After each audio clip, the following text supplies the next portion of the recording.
ആദ്യം നമ്മൾ ആ കർമ്മം കറക്റ്റാക്കുക, സാമ്പത്തികം തനിയെ വരും. അപ്പോൾ അവരുടെ ആത്മാവിനും തൃപ്തിയില്ല, നമ്മളെ ജീവാത്മാവിനും തൃപ്തിയില്ലെങ്കിൽ ബുദ്ധിമുട്ടായി. നമസ്കാരം ഉണ്ണിശാന്തി. നമസ്കാരം. രഞ്ജിത്ത് എന്നാണ് ശരിക്കുള്ള പേര് അല്ലേ? അതെ അതെ, ഒഫീഷ്യലായിട്ട് എൻ്റെ പേര് രഞ്ജിത്ത് തന്നെയാണ്. ഉണ്ണിശാന്തി എന്നാണ് അറിയപ്പെടുന്നത്. അതെ അതെ. പലരും പറഞ്ഞ് കേട്ടാണ് അങ്ങേപ്പറ്റി അറിയുന്നത്. മറ്റുള്ളവരിൽ നിന്ന് വളരെ വ്യത്യസ്തമായിട്ട് എനിക്ക് തോന്നിയത് കൊണ്ടാണ് കൂടുതൽ ആളുകളിലേക്ക് ഈ കർക്കടക ബലിയും അതിൻ്റെ സത്യവും അത് എന്തിനാണ് ചെയ്യുന്നത് എന്നുള്ള കാര്യങ്ങളൊക്കെ അറിയുന്നതിന് വേണ്ടിയിട്ടാണ് ഇപ്പോൾ ഞാൻ അങ്ങേ വിളിച്ചിരിക്കുന്നത്. അപ്പോൾ സ്ഥലം സ്വദേശം കൊല്ലം ജില്ലയിൽ എവിടെയാണ്? കൊല്ലം ജില്ലയിൽ ചാത്തന്നൂരാണ് എൻ്റെ സ്വന്തം സ്ഥലം. തിരുമുഖ്. ഇപ്പൊ എവിടെയാണ്? ഇപ്പൊ ഞാൻ ഈ കർമ്മവുമായിട്ട് ബന്ധപ്പെട്ട് ഒരു 14 വർഷമായിട്ട് തിരുമുല്ലവാരത്ത് ആണ് താമസം. തിരുമുല്ലവാരം നമ്മുടെ അടുത്തായിട്ടാണ് താമസിക്കുന്നത്. മഹാവിഷ്ണു ക്ഷേത്രത്തിന്റെ ഒരു കിലോമീറ്റർ ഇപ്പുറത്താണ്. അവിടെ ബലി ഇടുന്ന സ്ഥലമല്ലേ? വളരെ പ്രശസ്തമായ സ്ഥലമല്ലേ കൊല്ലത്ത്? തീർച്ചയായിട്ടും. അത് 9 വർഷം ഞാൻ ഇരുന്ന സ്ഥലമാണ്. 9 വർഷമായിട്ട് എങ്ങനെ ബലി ഇടുന്ന സ്ഥലം? അതെ അതെ. ഈ ബലി ഇടുന്ന ഈ കർമ്മത്തിലേക്ക് വന്നിട്ട് എത്ര കാലമായിട്ടുണ്ടാവും? ഞാൻ 16 വർഷം പൂർത്തിയാവും. ഈ വരുന്ന കർക്കിടവാവ് എന്ന് പറഞ്ഞാൽ എൻ്റെ 16ാമത്തെ കർക്കിടവാവാം. ഒരു കർക്കിടവാവിന് തുടങ്ങി അടുത്ത കർക്കിടവാവിലേക്ക് എത്തുന്നു. അത് ഒരു 16 കർക്കിടവാവും. ഓക്കെ, നമുക്ക് നമ്മുടെ വിഷയത്തിലേക്ക് കടക്കാം. അതായത് ഈ ബലി എന്ന് പറഞ്ഞാൽ എന്താണ്? ശരിക്കും എന്താണ് ഈ ബലി എന്ന് പറയുന്നത്? ശരിക്കും ബലി കൊണ്ട് അർത്ഥമാക്കുന്നത് ഹൈന്ദവ ആചാരപ്രകാരം ബലിയുടെ അർത്ഥം എന്ന് പറഞ്ഞാൽ ആഹാരം കൊടുക്കില്ലെന്നാണ് അർത്ഥം. അതിൻ്റെ അർത്ഥം വരുന്നത്, അതായത് നമ്മുടെ ആചാരപ്രകാരം മരണപ്പെട്ട് കഴിഞ്ഞാൽ ശരീരം നഷ്ടപ്പെട്ടാലും ആത്മാവ് നിലനിൽക്കുമെന്നാണ്. അപ്പോൾ ആ സൂക്ഷ്മ ശരീരമാണ് ആത്മാവ്. നമുക്ക് കണ്ണുകൊണ്ട് കാണാൻ സാധിക്കില്ല, എങ്കിലും അന്തരീക്ഷത്ത് നിലനിൽക്കുന്നു എന്നുള്ളൊരു വിശ്വാസം നമ്മുടെ സമൂഹത്തിലുണ്ട്, ഹൈന്ദവ സമൂഹത്തിൽ ഉണ്ട്. അപ്പോൾ അതിൻ്റെ ഭാഗമായിട്ട് ആത്മാവിനെ ക്ഷണിച്ച് വരുത്തി നമ്മൾക്ക് അന്നം കൊടുക്കുന്ന ഒരു ചടങ്ങാണ് ബലിതർപ്പണം. അതിൻ്റെ ഫലം എന്താണ്? നമ്മൾ ഈ ബലി ഇടുന്നു, അപ്പോൾ ഇടുന്നു എന്നുണ്ടെങ്കിൽ അതിൻ്റെ ഒരു ഫലം എന്താണ്? ബലി ഇടുന്നത് കൊണ്ടുള്ള ഫലം എന്ന് വെച്ചാൽ അവർ അന്നം സ്വീകരിക്കുമ്പോൾ അവർ തൃപ്തരാകുമ്പോൾ പിതൃക്കൾ, നമ്മുടെ പൂർവികർ അല്ലെങ്കിൽ പിതൃക്കൾ എന്ന് വിളിക്കപ്പെടും. പലരും പിതൃക്കൾ എന്ന് വിളിക്കുമ്പോൾ അച്ഛൻ എന്നാണോ അർത്ഥം എന്ന് വരുന്നവരുണ്ട്, പിതൃ എന്ന് പറയുന്നത്. അപ്പോൾ പലർക്കും ബലിയിടാൻ പേടിയുള്ളവരുണ്ട് ഇപ്പോഴും. അത് ഞാൻ പിന്നീട് അങ്ങോട്ട് പറഞ്ഞുതരാം. അങ്ങനെയല്ല, ബലി കൊണ്ട് ഉദ്ദേശിക്കുന്ന അന്നം കൊടുക്കലെന്നാണ്. അപ്പോൾ ആത്മാവിന് ആഹാരം കൊടുത്ത് അവരെ തൃപ്തിപ്പെടുത്തുമ്പോൾ, അവർ തൃപ്തിയായിരിക്കുമ്പോൾ മാത്രമേ നമുക്ക് ഈ ഭൂമിയിൽ വസിച്ചിരിക്കുമ്പോൾ സന്തോഷവും സുഖവും സമൃദ്ധിയൊക്കെ ലഭിക്കത്തുള്ളൂ. അതാണ് അതിൻ്റെ സത്യം. അവർ വിഷമിച്ചിരിക്കുമ്പോൾ ആ പിതൃവിൻ്റെ ശാപം നമ്മൾ വന്നു ചേരുമെന്നാണ് നമ്മുടെ സമൂഹം വിശ്വസിക്കുന്നത്. ശരിക്കും ഈ പിതൃശാപം എന്നൊക്കെ ഉണ്ടോ? ശരിക്കും ഈ പിതൃക്കൾ ശപിക്കുന്നവരാണോ? അത് നമ്മുടെ പൂർവിക പുരാണത്തിൽ എഴുതി വെച്ചിരിക്കുന്നത് പിതൃശാപത്തിന് പരിഹാരമില്ലെന്ന്. എങ്കിലും നമ്മൾ വരുന്നവർക്ക് അതിന് പരിഹാരമില്ല എന്ന് പറയാനില്ല. കാരണം ആ വരുന്നവർ ബുദ്ധിമുട്ടാൻ പാടില്ലല്ലേ. നമ്മൾ പോസിറ്റീവായിട്ട് കാര്യങ്ങൾ പറഞ്ഞു കൊടുക്കുമ്പോൾ ആ നെഗറ്റീവ് വശങ്ങൾ മാറുമ്പോഴത്തേക്ക് അവരതിൽ തയ്യാറാവുന്നുണ്ട്. എൻ്റെ ഈ ഒരു 16 വർഷത്തെ ഒരു അനുഭവം വെച്ച് ഒരുപാട് പേർക്ക് ഈ ബലിതർപ്പണം ചെയ്ത് അനുഭവം കിട്ടിയിട്ടുണ്ട്. കാര്യം ഞാനിത് ചോദിക്കാറുള്ള കാര്യം എനിക്ക് ചില സമയത്ത് സമയം കിട്ടാറില്ല. പലരും ബസ്സിൽ വെച്ചോ അല്ലെങ്കിൽ വഴിയിലൊക്കെ വെച്ച് കാണുമ്പോഴായിരിക്കും പറയുന്നത്, ഞങ്ങൾ ഇന്ന കണക്ക് ഇത്ര നാൾ ശാന്തിയുടെ അടുത്ത് വന്നു, അപ്പോൾ വന്നതിന് ശേഷം ഞങ്ങൾക്ക് ഇന്ന ഫലങ്ങൾ കിട്ടി, അവരത് പ്രതീക്ഷിച്ചാണ് വന്ന് ഒരുപാട് മാറ്റങ്ങൾ സംഭവിച്ചു എന്നുള്ള കാര്യം തന്നെ തീർച്ചയായിട്ടും ഞാൻ അന്നേരമാണ് അറിയുന്നത്. അപ്പോഴാണ് നമ്മൾ ചെയ്യുന്ന ആ കർമ്മത്തിൽ നമുക്കും ഒരു വിശ്വാസം ഉണ്ടാകും. ഇതൊരു മിഥ്യാ കർമ്മമല്ല, നല്ലതിൽ തന്നെയാണ് ചെയ്യുന്നതെന്നുള്ളൊരു ബോധം നമ്മളിലും ഉണ്ടാകുന്നത്. അപ്പോൾ പിതൃക്കൾക്ക് വേണ്ടിയാണ് നമ്മൾ ബലി ഇടുന്നത് എന്നുള്ളതാണ്. അപ്പോൾ അത് നമ്മുടെ തന്നെ പൂർവികരായിട്ടുള്ള ആൾക്കാർക്ക് മാത്രമേ ഉള്ളൂ. കാരണം അതിൽ ഒരു മന്ത്രം, ഈ ജ്ഞാത്വ അജ്ഞാത്വ എന്നൊക്കെ പറഞ്ഞിട്ടുള്ള, അതൊന്ന് പറയാമോ? അത് എന്താണ് ഉദ്ദേശിക്കുന്നത്? ജ്ഞാത അജ്ഞാത കുലേമമ, അത് അറിഞ്ഞോ അറിയാതെയുള്ള കുലത്തിൽപ്പെട്ട പൂർവികർ, അതാണ് ഉദ്ദേശിക്കുന്നത്. അതായത് ചിലർ വിചാരിക്കും ബലിതർപ്പണം ചെയ്യുന്നത് നമ്മുടെ രക്തബന്ധത്തിന് മാത്രമാണെന്ന് വിചാരിച്ചിരിക്കുന്നവരുണ്ട്. ഇപ്പോൾ കർക്കിടകൻ്റെ ബലി എന്ന് പറയുമ്പോൾ തലമുറ ബലിയാണ്, അല്ലാതെ നമ്മളൊരു ബലിയിടുന്നത്. അതിന് ഏകോദിഷ്ട ശ്രാദ്ധം എന്നാണ് പറയുന്നത്. അത് നമ്മൾ ഒരാൾക്ക് വേണ്ടി ചെയ്യുന്ന ആ കർമ്മമാണ്. അപ്പം ചിലർ വിചാരിക്കാറുണ്ട് ആ ബലി ഇട്ടാൽ പിന്നെ കർക്കിടകൻ്റെ ബലി ഇടണ്ട എന്നുള്ളൊരു തീരുമാനത്തിലിരിക്കുന്ന ഒത്തിരി ആൾക്കാരുണ്ട്. പക്ഷെ അത് അങ്ങനെയല്ല. നമ്മൾ ഒരാൾക്ക് വേണ്ടി ചെയ്യുന്നത് ആ ഒരു ദിവസത്തിൻ്റെ ആ നക്ഷത്രത്തിലോ അല്ലെങ്കിൽ തിഥിയിലോ പോയി ചെയ്യുന്നതാണ് ആ ഏകോദിഷ്ട ശ്രാദ്ധം. ആ മരണപ്പെട്ട തിഥിയിൽ പോയി ചെയ്യുന്ന അത് മരിച്ചു കഴിഞ്ഞാൽ, ശരിക്കും പറഞ്ഞാൽ മരിച്ചു കഴിഞ്ഞാൽ ആ സമയം തൊട്ട് ബലി തുടങ്ങുവാണ്. പിണ്ടം വെച്ച് ബലി തുടങ്ങും. അപ്പം 10 ദിവസം കൊണ്ട് അവർക്ക് ശരീരം ഉണ്ടാക്കി നമ്മൾ അവരെ യമകിങ്കരന്മാരോട് കൂടി അയക്കുക. അപ്പോൾ അയക്കുന്ന സമയത്ത് 1 വർഷക്കാലം അവർ യാത്രയിലാണ്. ഈ യാത്രാ സമയങ്ങളിലെല്ലാം നക്ഷത്ര ബലി സ്വീകരിക്കും. മാസത്തിലുള്ള ആ മരണ നക്ഷത്രപ്രകാരമോ അല്ലെങ്കിൽ തിഥി പ്രകാരമോ, നമ്മുടെ കേരളം വിട്ടാൽ പിന്നെ തിഥിയാണ്, ആ സമയത്ത് അവർ സ്വീകരിക്കും എന്നാണ് ഗരുഡപുരാണത്തിൽ പ്രതിപാദിക്കുന്നത്. അപ്പം സ്വീകരിച്ച് 1 വർഷക്കാലം പൂർത്തിയാകുമ്പോൾ അവർക്ക് യമലോകത്തിൽ പ്രവേശനം കിട്ടത്തുള്ളൂ. അവിടെ നിന്ന് പിതൃസ്ഥാനത്തേക്ക് പോവുകയാണ്. അപ്പം നമ്മൾ ഈ ബലി ചെയ്താൽ മാത്രമേ ശരിക്കും പറഞ്ഞാൽ ആ പ്രോസസ്സ് അവിടെ നടക്കുന്നുള്ളൂ. അത് പലർക്കും അറിയില്ല. ചിലർ 1 വർഷം കഴിഞ്ഞ് പിന്നെ ബലിയിടാറുള്ളൂ. അങ്ങനെയല്ല. ശരിക്കും ഒരാൾ മരണപ്പെട്ടാൽ നക്ഷത്രത്തിന് ദോഷം ഉണ്ടോ ഇല്ലേ അതൊന്നും നോക്കേണ്ട കാര്യമില്ല. കറക്റ്റായിട്ട് 1 വർഷം മാസബലി ഇട്ട് കഴിഞ്ഞാൽ അവർക്ക് ആ മോക്ഷം കിട്ടും. പിന്നെ ആണ്ടിൻ്റെ ബലി കൂടാതെ കർക്കിടകവാവിൻ്റെ ബലി, അതുപോലെ എല്ലാ കർത്തവാവിനും ബലിയിടുന്ന ആൾക്കാരുണ്ട്. അതിന് പാർവണ ശ്രാദ്ധം എന്നാണ് പറയുന്നത്. എല്ലാ അമാവാസിക്കും ബലിയിടാം. മുടങ്ങാതിടുന്ന എത്രയോ പേരെ എനിക്കറിയാം. അപ്പോൾ അവർക്ക് അതിൻ്റേതായ അഭിവൃദ്ധി കുടുംബത്തിലുണ്ട്. അതുകൊണ്ടാണല്ലോ അവർ പിന്നെയും പിന്നെയും വന്നിടുന്നത്. അവർക്ക് ആ ഒരു സമാധാനവും കാര്യങ്ങളൊക്കെ ഉണ്ട്.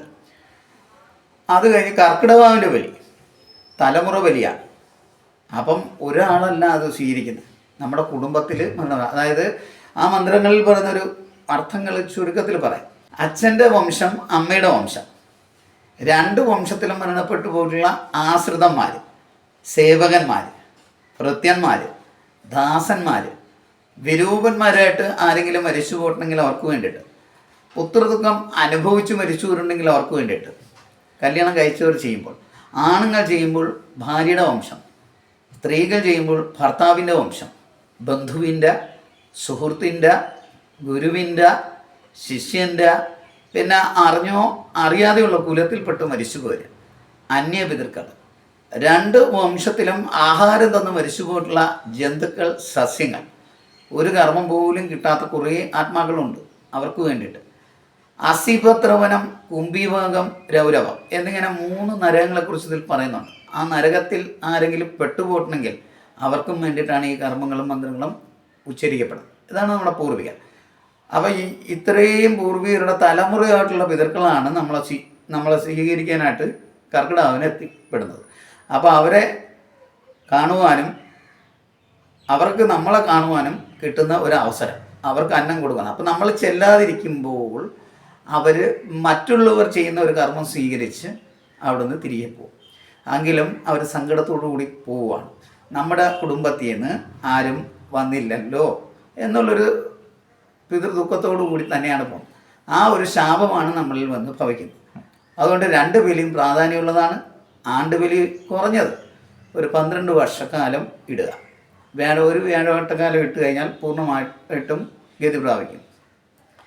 പിന്നീട് കർക്കിടകവാവിൻ്റെ ബലി നമുക്ക് ആരോഗ്യം ഉള്ള സമയം വരെ ഈ കൂട്ടത്തിലൊക്കെ പോയി ഇടികൊള്ളാനുള്ള ആരോഗ്യമുള്ള സമയം വരെ നമുക്ക് ചെയ്യാം. അതല്ലെങ്കിൽ വീട്ടിൽ വേണമെങ്കിലും ചെയ്യാം. ഇപ്പോൾ കൊറോണ വന്ന സമയത്ത് നമ്മളെല്ലാവരും വീട്ടിൽ തന്നെയാണ് ചെയ്തത്. അപ്പോൾ അങ്ങനത്തെ എക്സ്പീരിയൻസ് നമുക്കുണ്ട്. തീർച്ചയായിട്ടും എവിടെയെങ്കിലും ചെയ്യുക, അത്രേ ഉള്ളൂ. ഇന്നടത്ത് തന്നെ പോയി ചെയ്യണം എന്നൊന്നും നിർബന്ധമില്ല. നമുക്ക് എവിടെയാണോ തൃപ്തിയായിട്ടുള്ളത് അവിടെ ചെയ്യുക, അത്ര. ഈ ഇപ്പം എനിക്ക് കേട്ടിടത്തോളം എനിക്ക് മനസ്സിലായതെന്ന് പറയുന്നത്, ഈ പിതൃക്കളെന്ന് പറയുമ്പം ഈ സസ്യജാലങ്ങളെ കുറിച്ചും പറഞ്ഞു അല്ലേ? സസ്യജാലങ്ങളും മൃഗങ്ങളും ഒക്കെ പറഞ്ഞു. അപ്പം എല്ലാവർക്കും വേണ്ടിയിട്ടുള്ള ഒരു വലിയ അതാണ് നമ്മുടെ സനാതന സംസ്കാരം അനുസരിച്ചുള്ള ഒരു. അത് ഭാരതത്തിലെ പിതൃക്കളല്ല, 7 ഭൂഖണ്ഡത്തിലെ പിതൃക്കൾക്ക് വേണ്ടിയിട്ടായി കർമ്മം ചെയ്യുന്നത്. അതുകൊണ്ട് ആലോചിക്കും, നമ്മൾ അന്നം കൊടുക്കുന്ന സമയത്ത് ആ ബ്രഹ്മസ്തംഭ പര്യന്തം ദേവർഷി പിതൃമാനവാഹ തൃപ്യന്തു പിതര സർവേ മാതൃമാത മഹോദയ അതീത കുലകോടിനാം സപ്തദീപ നിവാസിനാൻ ആ ബ്രഹ്മ ഭുവനാൻ ലോകാൻ ഇതമസ്തു തിലോദഹേ. 7 ഭൂഖണ്ഡത്തിലെയും ചരാചരങ്ങൾക്കും എല്ലാവർക്കും വേണ്ടിയിട്ടാണ്, എല്ലാ ആത്മാക്കൾക്കും വേണ്ടി. അതായത് ലോക സമസ്ത സുഖിനോ ഭവന്തു, അത് തന്നെയാണ്. അതന്നെ. എല്ലാ ലോകത്തിലെ ആത്മാക്കൾക്കും വേണ്ടിയിട്ടാണ് നമ്മൾ ഈ കർമ്മം നിർവഹിക്കുന്നത്. അപ്പം അത്രയും പ്രധാനപ്പെട്ട ഒരു കർമ്മമാണ് ഇത്. മനസ്സിലാക്കാതെ ചെയ്യരുത് ആരും. മനസ്സിലാക്കി ചെയ്യുമ്പോൾ അതിൻ്റെതായ ആ ഒരു അഭിവൃദ്ധി നമ്മുടെ കുടുംബത്തിലുണ്ടാവും ശരിക്കും പറഞ്ഞു. ഇപ്പോൾ ഞാൻ ഈ ചോദിക്കുന്നത് പ്രേക്ഷകർക്ക് വേണ്ടിയിട്ടാണ്. അതായത് ഇപ്പോൾ എൻ്റെ അമ്മ അച്ഛൻ ജീവിച്ചിരിപ്പുണ്ട്, എൻ്റെ അപ്പൂപ്പൻ അമ്മൂമ്മ ഇവരെല്ലാവരും ജീവിച്ചിരിപ്പുണ്ട് എന്ന നിലയ്ക്ക് എനിക്ക് ബലിയിടാമോ? തീർച്ചയായിട്ടും ബലിയിടാം. ബലി ആർക്ക് വേണമെങ്കിലും ഇടാം ശരിക്കും പറഞ്ഞാൽ. അത് കർത്തവ ദിവസം ആയിക്കഴിഞ്ഞാൽ ഏറ്റവും ഉത്തമം.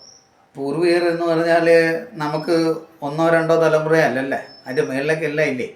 ഇപ്പം കൊച്ചുമക്കൾ ഇട്ട് കഴിഞ്ഞാൽ ഏറ്റവും മേളിച്ചില്ല. അപ്പം കൊച്ചുമക്കളെന്ന് പറഞ്ഞാൽ എന്താ, അവരുടെ അച്ഛൻ്റെ വംശത്തിലോ അമ്മയുടെ വംശത്തിലും ചെല്ലുക. ശരിക്കും കൂടെ പോകുന്നവർ തൊഴുത് നിന്ന് പ്രാർത്ഥിച്ചാൽ മതി. ആ കുഞ്ഞിനെ കൊണ്ട് ഇടിയിച്ചാൽ അത്രയും ഉത്തമം. അപ്പോൾ ഈ കൊച്ചുകുട്ടി എന്ന് പറയുമ്പോഴത്തേ ആ കുട്ടി കുറച്ച് അറിവായതിന് ശേഷം ഇടിക്കുന്നതായിരിക്കും കുറച്ച് നല്ലത്. കാര്യം അവർക്കത് മനസ്സിലാക്കി ചെയ്യാനുള്ള ഒരു പ്രാപ്തിയാകുമ്പോൾ ചെയ്യുമ്പോൾ അത്രത്തോളം ഫലം കിട്ടും. ചെയ്യുന്നതിൽ യാതൊരു തെറ്റുമില്ല. കുഞ്ഞുങ്ങളായാലും ചെയ്യിക്കാം, കുഴപ്പമൊന്നുമില്ല. സ്ത്രീജനങ്ങൾക്ക് ബലിയിടാമോ? സ്ത്രീജനങ്ങൾ അവർ ബലിയിടുമ്പോൾ എന്തൊക്കെയാണ് ശ്രദ്ധിക്കേണ്ടത്? തലേന്ന് നമ്മൾ ഒരിക്കൽ അങ്ങനെ അത് എല്ലാവർക്കും കോമൺ ആണോ, അതോ സ്ത്രീജനങ്ങൾക്ക് എന്തെങ്കിലും പ്രത്യേകതകളുണ്ടോ? സ്ത്രീജനങ്ങൾക്ക് സംബന്ധിച്ചുള്ള എല്ലാ സമയത്തും അവർക്ക് ഒരു സ്ത്രീ എന്നുള്ള നിലയിൽ സാധിക്കണമെന്നില്ല. അവർ നിശ്ചയിക്കുന്ന സമയത്ത് തന്നെ ഇടണമെന്നില്ല. ചിലപ്പം ബലിയിടുന്നതിന് യാതൊരു തെറ്റുമില്ല. പണ്ട് കാലങ്ങളിൽ എഴുതി വെച്ചിരുന്നു സ്ത്രീകൾക്ക് പറ്റില്ല എന്നുള്ളത്. അതിനൊക്കെ മാറ്റം വരുത്തി.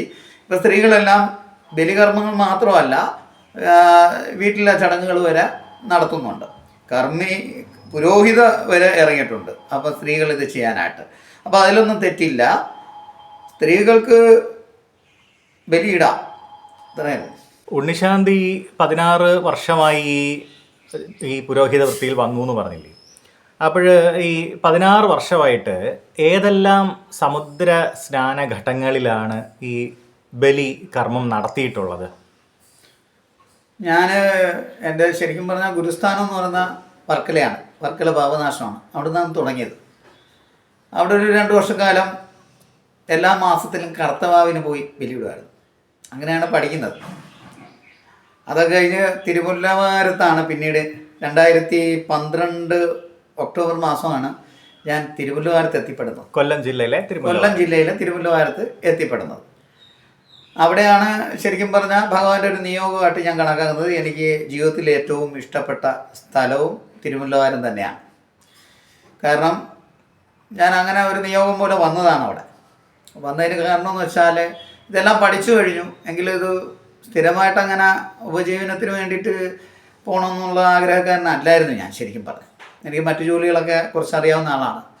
അപ്പോൾ അങ്ങനെയൊക്കെ നോക്കി പോവാം എന്ന് വിചാരിച്ചിരിക്കുമ്പോഴാണ് എൻ്റെ ഒരു സുഹൃത്തിൻ്റെ അനുജൻ്റെ അമ്മായിയമ്മയുടെ ഒരു ആണ്ടുവിളി നടത്താൻ ഞാൻ തന്നെ ചെല്ലണമെന്ന് അവർ പറഞ്ഞു. അങ്ങനെ അവരാണ് എന്നെ തിരുമുല്ലവാരത്ത് കൊണ്ട് കാണിക്കുന്നത്. അപ്പോൾ ആ സ്ഥലം കണ്ടപ്പോൾ എനിക്ക് വളരെ ഇഷ്ടപ്പെട്ടു. അങ്ങനെ ഞാൻ അവിടുത്തെ മെയിൻ ഇതിൻ്റെ അധികാരികളോട് ചോദിച്ചു അവിടെ ഇരിക്കാനൊരു അവസരം കിട്ടുമോ എന്ന് ചോദിച്ചപ്പോൾ പറഞ്ഞു തീർച്ചയായിട്ടും വരൂ, കർമ്മങ്ങൾ അറിയെങ്കിൽ വന്നോളാൻ പറഞ്ഞു. അങ്ങനെ 2012 ഒക്ടോബറിലാണ് ഒരു വിജയദശമി ദിനത്തിലാണ് ഞാൻ അവിടെ എത്തിപ്പെടുന്നത്. ആദ്യമായിട്ട് ശരിക്കും പറഞ്ഞാൽ അവിടെ ബലി ഇട്ടത് ഞാൻ 3 പേർക്കാണ് തുടങ്ങിയത്. അങ്ങനെ 3 പേർക്ക് തുടങ്ങിയ ഞാൻ 2019 കൊറോണ ആ ഒരു സമയമൊക്കെ ആയപ്പോഴത്തേക്ക് എനിക്ക് ഒരു ദിവസം 100 ബലിയോളം ആയി വന്നു. പിന്നെ കൊറോണയ്ക്ക് ശേഷം ചില സാങ്കേതിക തടസ്സങ്ങൾ വന്നതിനാൽ എനിക്ക് ആ സ്ഥലം വിട്ട് 2021 മാറേണ്ടി വന്നു. അവിടെ അങ്ങനെ 9 വർഷം പൂർത്തിയാക്കി വളരെ സന്തോഷത്തോടുകൂടിയും സമാധാനത്തോടുകൂടിയും ആ ഒരു കാലഘട്ടം പൂർത്തിയായി. അങ്ങനെ 2021 വീണ്ടും ഒരു വിജയദശമി ദിനത്തിൽ തന്നെ ഞാൻ നമ്മുടെ കൊല്ലം ജില്ലയിൽ തന്നെ മുണ്ടക്കൽ പാപനാശനം ഇരുവരും ഭാഗത്താണ്. ആ ഭാഗത്ത് ഇരിക്കാനൊരു അവസരം അവിടെയുള്ള അധികാരികൾ എനിക്ക് തന്നു. അവിടെയും വളരെ നന്നായിട്ട് ചെയ്യാൻ സാധിച്ചു. ഈ ഒരു ആഴ്ചക്ക് മുമ്പ് വരെ ഞാൻ അവിടെ ഉണ്ടായിരുന്നു. അപ്പോൾ ഞാൻ ഈ വർഷം മുതൽ കർക്കിടകവാവിന് മാത്രം ഇരിക്കാമെന്ന് വിചാരിച്ചു. ആയതുകൊണ്ട് നിത്യബലിയുടെ കാര്യങ്ങൾ നിർത്തിക്കൊണ്ട് ഞാൻ കർക്കിടകവാവിന് മാത്രം നമ്മുടെ കൊല്ലത്ത് തന്നെ ചവറ പൊന്മന കാട്ടിൽ മേഖലയിൽ ശ്രീദേവി ക്ഷേത്രത്തിൽ അനുവാദം ചോദിച്ചു. അപ്പോൾ അവർ അനുവാദം തന്നിരിക്കുകയാണ്. ഈ വർഷം ഓഗസ്റ്റ് 12-ാം തീയതി വെളുപ്പിനെ 3 മണി മുതൽ ഒരു 3 മണി വരെ, വൈകിട്ട് 3 മണി വരെ ഞാനവിടെ കർക്കിടകവാവിൻ്റെ ബലിതർപ്പണവുമായിട്ട് ബന്ധപ്പെട്ട് ഉണ്ടായിരിക്കുന്നതാണ്. എന്നാൽ എല്ലാവരും ചോദിക്കും വാവ് തുടങ്ങുന്നത് എപ്പോഴാണ്? അങ്ങനെയല്ല, ഞാൻ എൻ്റെ സമയമാണ് ഈ പറഞ്ഞിരിക്കുന്നത്. വാവ് അതിനു മുമ്പ് തന്നെ തുടങ്ങുവാണ്. അതുകൊണ്ട് 1:56 ആകുമ്പോഴത്തേക്ക് വെളുപ്പിന് തന്നെ തുടങ്ങുവാണ്. രാത്രി 11 മണി ശിഷ്ടം വരെ ഉണ്ട്. എൻ്റെ ആരോഗ്യസ്ഥിതി വെച്ച് ഒരു 12 മണിക്കൂർ വരെ എനിക്കിത് ചൊല്ലാനുള്ള കരുത്തുണ്ട്. അതും പ്രകാരം വെളുപ്പിനെ 3 മണിക്ക് തുടങ്ങി 3 മണി വരെ വൈകിട്ട്, അതാണ് ഞാൻ ഉദ്ദേശിക്കുന്നത്. അപ്പം വരാൻ പറ്റുന്നവർക്ക് അവിടെ വരാം, പറ്റാത്തവർക്ക് നിങ്ങൾക്ക് എവിടെയാണോ ആ കർമ്മങ്ങൾ നിർവഹിക്കാൻ സാധിക്കുന്നത് അവിടെ പോയി ആ കർമ്മങ്ങൾ നിർവഹിക്കപ്പെടണം. അതാണ് എൻ്റെ ആഗ്രഹം. അല്ലാതെ എൻ്റെ അടുത്ത് തന്നെ വന്ന് ബലിതർപ്പണം ചെയ്യുന്നതെന്ന് ഞാൻ ആരോടും പറയാറില്ല. അതൊക്കെ ഓരോരുത്തരുടെ വ്യക്തിപരമായ കാര്യങ്ങളാണ്. ഇത്രയാണ് എനിക്ക് പറയാനുള്ളത്. എനിക്ക് പേഴ്സണലി ഉണ്ണിശാന്തി അറിയാവുന്ന ഒരു കാര്യം എന്ന് പറഞ്ഞാൽ, അച്ഛൻ്റെ ബലികർമ്മങ്ങളുമായി ബന്ധപ്പെട്ട് അങ്ങയെ സമീപിക്കുന്ന സമയത്ത് ഓരോ മന്ത്രവും ഓരോ ശ്ലോകവും വ്യക്തമായി ഉച്ചരിക്കുകയും അത് എന്തിനാണത് ചെയ്യുന്നതെന്ന് കൃത്യമായി പറഞ്ഞു തരികയും, ഇപ്പോൾ ബലികർമ്മം ചെയ്യുന്ന ഞാനാണെങ്കിൽ എൻ്റെ മനസ്സ് അത് അത്രയും ശാന്തമാക്കി എന്നെ ആ ഒരു കർമ്മത്തിൽ ഏകാഗ്രനാക്കി അത്രയും ശ്രദ്ധയോടെ ചെയ്യേണ്ടതാണല്ലോ ശ്രാദ്ധം എന്ന് പറയുന്നത്. അപ്പോൾ ആ ഒരു ശ്രാദ്ധകർമ്മം അനുഷ്ഠിക്കാൻ നമ്മളെ പ്രാപ്തനാക്കി എന്നുള്ളത് അതെനിക്ക് വിസ്മരിക്കാവുന്ന ഒരു കാര്യമല്ല. വളരെ മനസ്സമാധാനത്തോടെ സന്തോഷത്തോടെ ആ പിതൃക്കളെ സ്മരിച്ചുകൊണ്ട് ആ ബലിയിടുക എന്ന് പറഞ്ഞാൽ അത് വളരെ നമ്മളെ സംബന്ധിച്ച് നമുക്ക് വളരെ സുഖവും സന്തോഷവും തോന്നുന്ന ഒരു കാര്യമാണ്. അതിന് ശേഷം ഉണ്ടാകുന്ന നമ്മുടെ കുടുംബത്തിൽ വരുന്ന മാറ്റം, അതായത് എന്തെങ്കിലും ദോഷങ്ങളുള്ള സമയവും ദോഷങ്ങൾ മാറി അത് സമൃദ്ധിയിലേക്ക് നമ്മുടെ കുടുംബം വരുന്ന സമയമൊക്കെ ഞാൻ ഈ ബലികർമ്മങ്ങൾ ചെയ്ത് എനിക്ക് മനസ്സിലായിട്ടുള്ളൊരു കാര്യമാണ്. അപ്പോൾ അതാണ് എനിക്ക് ഉണ്ണിശാന്തിയിൽ കാണുന്ന ഒരു പ്രത്യേകതയായിട്ട് എനിക്ക് മനസ്സിലായിട്ടുള്ളത്. വ്യത്യസ്തമായിട്ട് എനിക്ക് ചെയ്യേണ്ടി വന്നിട്ടുണ്ട്. കാരണം ഉണ്ണിശാന്തിയെ ലഭിക്കാതിരുന്ന സന്ദർഭങ്ങളിൽ, അത് ഞാൻ വേറെ ആരെയും കമ്പയർ ചെയ്ത് പറയുന്നതല്ല, എൻ്റെ പേഴ്സണലി ഉള്ള ഒരു അഭിപ്രായമാണ്. നമ്മൾ ശരിക്കും എനിക്ക് തോന്നുന്നു പറഞ്ഞാൽ ഈ മന്ത്രങ്ങൾ ഇതൊന്നും ജപിച്ചില്ലെങ്കിൽ പോലും ശരിക്കും ഒരു അഷ്ടാക്ഷരി ഓം നമോ നാരായണായ പറഞ്ഞ് നമ്മൾ ഈ കർമ്മങ്ങൾ ചെയ്താലും അത് ഭഗവാൻ മന്ത്രങ്ങളും തന്ത്രങ്ങളും അറിയാത്തൊരു ഗൃഹസ്ഥൻ ചെയ്താലും അത് ഏൽക്കേണ്ടതല്ലേ? ശരിയാണോ? ഏൽക്കേണ്ടതാണ്. പക്ഷേ അത് ഒന്നും അറിയാത്ത സാധാരണക്കാർ അവർ വന്ന് ചിലപ്പോൾ ചില ഇടനിലക്കാരുടെ മുമ്പിൽ അല്ലെങ്കിൽ ഏതെങ്കിലും ഈ കാര്യങ്ങളെ ഗൗരവമായി വിചാരിക്കാത്ത ഒരു ന്യൂനപക്ഷം ഇപ്പോഴും ഉണ്ട്. ഇപ്പോഴും അങ്ങനെയുള്ള കർമ്മികളായിട്ടുള്ള ആൾക്കാരെ ഞാൻ കാണുന്നുണ്ട്. അപ്പോൾ അവർ പ്രത്യേകിച്ചും ഞാൻ ചോദിക്കുന്നതെന്ന് പറഞ്ഞാൽ ഈ ഞാൻ ശരിക്കും പോയപ്പോൾ അതുകൊണ്ടാണ് ഞാനിത് വീഡിയോ ചെയ്യാൻ തന്നെ കാരണം, ഈ അരി വെന്തിട്ടില്ല. അരിയും ആ ചോറും അത് ചോറാകണമെന്നാണല്ലോ, ചോറ് വടിക്കാതെ പറ്റിക്കണം എന്നൊക്കെയാണ് കേട്ടുള്ളത്. ശരിയാണോ? പറ്റിക്കണം. അപ്പോൾ അത് വേവാതെ അരിയാണോ ചോറാണോ എന്ന് അറിയാത്ത ഒരു പാകത്തിൽ ബലിയിടേണ്ടി വന്നിട്ടുള്ള ഒരാളാണ് ഞാൻ ഒരു പ്രാവശ്യം. അതുപോലെ തന്നെ പൂക്കൾ എടുക്കുമ്പോഴും ശ്രദ്ധിക്കണമെന്ന് പറയുമ്പോൾ ആ പൂക്കൾ വാടിക്കരിഞ്ഞതായിട്ടുള്ള പൂക്കൾ, അതുപോലെ തന്നെ ഈ പവിത്രം ധരിക്കണമെന്ന് പറയുമ്പോൾ ഏതോ ഒരു വാഴനാരോ ചരടോ വെച്ചിട്ടുള്ള പവിത്രം, ശരിക്കും അത് ദർഭ വെച്ചല്ലേ കിട്ടുന്നത് അല്ലേ? തീർച്ചയായിട്ടും. നമ്മൾ ഈ പറയുന്ന പോലെ ആര് എങ്ങനെ ചെയ്യണം എന്നുള്ളത് ആ പുരോഹിതന് നന്നായിട്ട് ചെയ്യാൻ കഴിവുണ്ടെങ്കിൽ അത് ചെയ്തു കൊടുക്കണം. തീർച്ചയായിട്ടും ഇപ്പം എല്ലാവർക്കും ഒരേ കഴിവ് ഈശ്വരൻ കൊടുക്കുന്നില്ല. എങ്കിലും നമ്മൾ പല സ്ഥലങ്ങളിൽ ചെല്ലുമ്പോൾ ചിലപ്പോൾ നമുക്ക് നല്ല രീതിയിൽ കിട്ടണമെന്നില്ല. നമ്മൾ ശരിക്കും അവരെ ഒന്നും പറയാതെ ഈ പോകുന്ന ആൾക്ക് എനിക്ക് പറഞ്ഞു കൊടുക്കാനുള്ളത് ഓം നാരായണായ നമഃ മനസ്സിൽ ജപിക്കുക. അപ്പോൾ തെറ്റുകൾ വല്ലതും ഉണ്ടെങ്കിൽ അതിലങ്ങ് മാറും. എല്ലാവർക്കും ഒരേപോലെ ഈശ്വരൻ ഇത് കൊണ്ടില്ല. ചിലർ ഈ സാമ്പത്തികം മാത്രം നോക്കി പൂജ ചെയ്യുന്ന ആൾക്കാരുണ്ട്. എല്ലാവരും ഇല്ല, ചില ആൾക്കാരുണ്ട്. ഞാൻ അവരെ കുറ്റപ്പെടുത്തുമല്ല, അവർക്ക് പൈസയുടെ ബുദ്ധിമുട്ട് വല്ലതും ഉണ്ടായിരിക്കും, അതുകൊണ്ടായിരിക്കും പൈസയ്ക്ക് വേണ്ടി മാത്രം ചെയ്യുന്ന ആൾക്കാരുണ്ട്. അങ്ങനെ ചെയ്യാൻ പാടില്ല. ആദ്യം നമ്മൾ ആ കർമ്മം കറക്റ്റാക്കുക. സാമ്പത്തികം തനിയെ വരും. ഞാൻ അനുഭവസ്ഥനാണ്, അതുകൊണ്ടാണ്. ഞാൻ ഒന്നുമില്ലായ്മയിൽ നിന്നും ഈ ഒരു നിലയിലെത്തിയ ആളാണ്. അപ്പോൾ നമ്മൾ എന്താ പറയുന്ന, ചെറിയ രീതിയിൽ ആഗ്രഹിച്ചു വന്നു, വലിയ രീതിയിലെല്ലാം ഭഗവാൻ എനിക്ക് തന്നിട്ടുണ്ട്. അപ്പോൾ അതിൽ അഹങ്കരിക്കുന്ന ഒരു മനുഷ്യനുമല്ല ഞാൻ. എന്നെ വ്യക്തിപരമായിട്ട് അറിയാവുന്നവർക്കെല്ലാം അറിയാം. എനിക്ക് കിട്ടിയ ഒരു അറിവ് ഞാൻ മാക്സിമം മറ്റുള്ളവരുടെ മനസ്സിലേക്ക് എത്തിച്ചാണ് ചെയ്യുന്നത്. അപ്പോൾ അത് പലരും പറഞ്ഞിട്ടുണ്ട്, അതിൽ ഞാൻ ഒരിക്കലും അഹങ്കരിക്കാറില്ല. എല്ലാവരും നന്നായിട്ട് ഈ വരുന്നവർക്ക് വൃത്തിയായിട്ട് നമുക്കറിയാവുന്ന കാര്യങ്ങൾ വളരെ സമാധാനത്തോടുകൂടി അവർക്ക് പറഞ്ഞു കൊടുക്കുക. അതാണ് ആചാര്യൻ ആദ്യം ചെയ്യേണ്ടത്. പറഞ്ഞു കൊടുക്കുമ്പോൾ ഇതെന്തിനാണ് അവർ വന്നിരിക്കുന്നത്? അവരുടെ ആത്മാവിനെ തൃപ്തിപ്പെടുത്താനാണ്. അപ്പോൾ അവരുടെ ആത്മാവിനും തൃപ്തിയില്ല, നമ്മളെ ജീവാത്മാവിനും തൃപ്തിയില്ലെങ്കിൽ ബുദ്ധിമുട്ടായി. നേരെ മറിച്ച് തിരിച്ച് ചിന്തിക്കുക, ആ പുരോഹിതൻ വളരെ ഭംഗിയായിട്ട് ചെയ്തു. ആ ഇരിക്കുന്ന ജീവാത്മാവിനും ആ കേട്ട് നിൽക്കുന്ന ആ പങ്കെടുക്കുന്ന പരമാത്മാവിനും എല്ലാവർക്കും തൃപ്തിയായി കഴിഞ്ഞാൽ മൊത്തത്തിലൊരു സന്തോഷമാണ്, അവിടെ ഒരു പോസിറ്റീവ് എനർജിയാണ്. ഈ പിതൃകർമ്മം നന്നായിട്ട് ചെയ്തില്ലെങ്കിൽ ആചാര്യൻ്റെ കുടുംബത്തിലും ഉണ്ടാവും പ്രശ്നങ്ങൾ. സാമ്പത്തികം വന്നിട്ടുണ്ടെങ്കിൽ അതിൻ്റെ ഇരട്ടയ്ക്ക് സാമ്പത്തികം അവിടെ പോയിരിക്കും. അപ്പോൾ അതുകൊണ്ട് എൻ്റെ ഒരു അപേക്ഷയാണ്, എല്ലാവരും നന്നായിട്ട് ചെയ്തു കൊടുക്കുക. ഈ വരുന്ന കർക്കിടകന് നമ്മുടെ കൊല്ലത്ത് ഒരുപാട് സ്ഥലങ്ങളിൽ ബലിതർപ്പണമുണ്ട്. എൻ്റെ ഒരു ഓർമ്മയിൽ തിരുവല്ലൂരാണ് ഏറ്റവും കൂടുതൽ ജനങ്ങൾ വന്നു ചേരുന്നത്. മുണ്ടക്കലായാലും പിന്നെ താന്നിയിൽ ബലിതർപ്പണമുണ്ട്. അതുപോലെ വീരഭദ്രസ്വാമി ക്ഷേത്രത്തിൽ ബലിതർപ്പണമുണ്ട്. പിന്നെ ചൗരഭാഗത്തേക്ക് പോകുമ്പോൾ നമ്മുടെ പുത്തൻതുറ മഹാവിഷ്ണു ക്ഷേത്രം, അവിടെയും ബലിതർപ്പണമുണ്ട്. അതുപോലെ ഞാനിപ്പം ഈ വർഷം തൊട്ട് നമ്മുടെ കാട്ടിൽ മേഖലയിൽ ശ്രീ ഭഗവതി ക്ഷേത്രത്തിലാണ്, കാട്ടിലമ്മയുടെ മുമ്പിലാണ് ബലിതർപ്പണം ചെയ്യുന്നത്, അവിടെയുണ്ട്. അത് കഴിഞ്ഞ് അങ്ങോട്ട് കരുതാപ്പള്ളി ഭാഗത്ത് അഴീക്കലുണ്ട്. പിന്നെ ഒത്തിരി സ്ഥലങ്ങളിലുണ്ട്. എവിടാണോ നിങ്ങൾക്ക് തൃപ്തി വരുന്നത് അവിടെ ചെല്ലുക.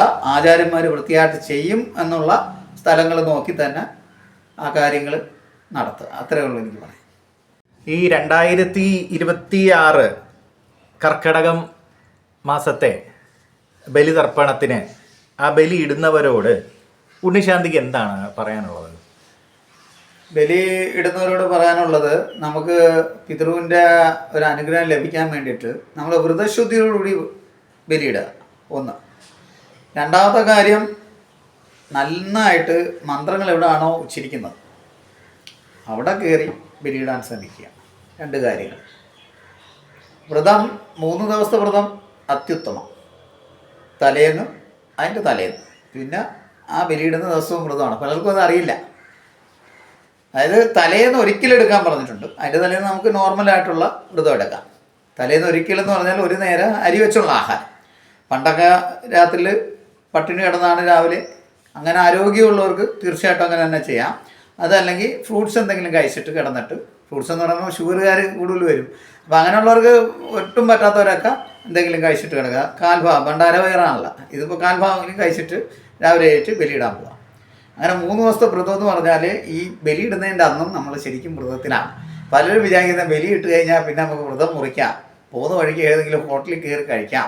ആ ഒരു ചിന്താഗതിയൊക്കെ മാറ്റി വെച്ചേക്കുക. അല്ലെങ്കിൽ അവസാനം നമ്മൾ കലോട്ടുടയ്ക്കുന്ന പരിപാടിയായിട്ട് മാറും. അപ്പോൾ അങ്ങനെ വരാതിരിക്കണമെങ്കിൽ എന്ത് ചെയ്യണം? നമ്മൾ എവിടെ നിന്നാണോ വന്നത്, എന്തിനാണോ വന്നത്, അത് നടത്തുക. എവിടെ നിന്ന് വന്നോ അവിടെ തന്നെ തിരിച്ചെത്തുക. നമ്മൾ ആ കർമ്മങ്ങൾ നിർവഹിക്കുക. ആ കർമ്മത്തിന് പൂർണ്ണത ലഭിക്കണമെങ്കിൽ എവിടെ എത്തണം? തിരിച്ച് വീട്ടിൽ തന്നെ എത്തണം. എന്ന് പറഞ്ഞ് പോകുന്ന വഴിക്ക് വെള്ളമൊന്നും കുടിക്കാതിരിക്കരുത് ആരും. പോകുന്ന വഴിക്ക് വെള്ളമൊക്കെ കുടിക്കാം. ഞാൻ പറഞ്ഞ ഈ മത്സ്യമാംസാദികൾ ഒഴിവാക്കിക്കൊണ്ട് കാര്യങ്ങൾ ചെയ്യാം. തൊട്ടടുത്ത ദിവസം തൊട്ട് നിങ്ങൾക്ക് ഇഷ്ടമുള്ള ആഹാരങ്ങൾ കഴിക്കാം. ഇതാണ് എൻ്റെ ഒരു അഭിപ്രായം.